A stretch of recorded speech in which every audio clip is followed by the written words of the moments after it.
Okay, so for my second extra credit, I am going to be making muffins. So I'm going to use this book, which is Cake Love in the Morning. It's one of my favorites, and that's primarily because of this recipe. It's lemon almond muffin, so here are your ingredients and your directions.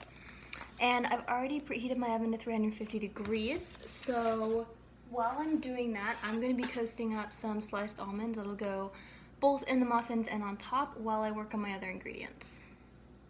Okay, so for my dry ingredients, which are going to be made in their own separate bowl, I already have my flour, and then I'm adding in, this is my confectioner's sugar, or powdered sugar, and then this is double acting baking powder, it's this one, and then my salt. And I'm just going to mix those with a fork.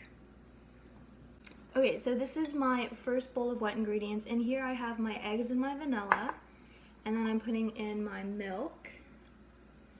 And then I've also got my lemon juice and lemon zest. I use more than the amount of zest. I just use a whole lemon, but that's just because I like really acidic things.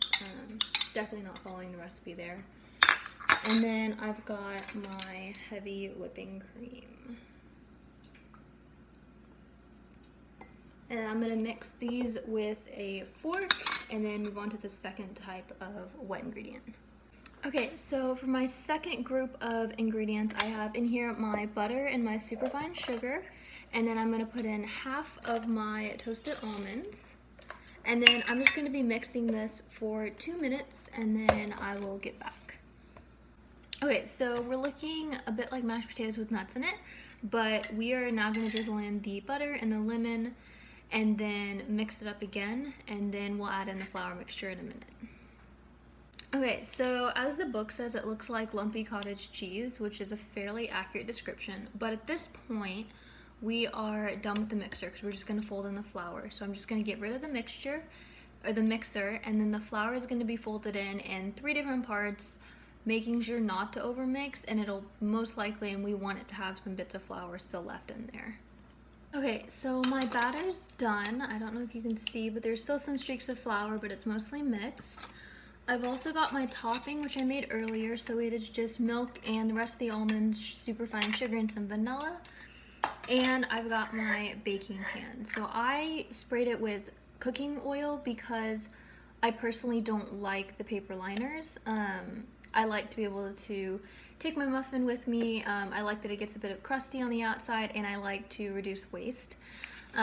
So I've just sprayed it, and then I've also got my turbinado sugar. So I'm gonna fill these up almost all the way just because I want to get a big muffin cap, and then put the topping on and then the sugar, and then I will show you what that looks like. Okay, so I just finished filling. I ended up with 10 muffins, which matches what I had a previous time I had made this. The recipe doesn't give an actual number of muffins that it's supposed to make, so I'm gonna take 10 as good.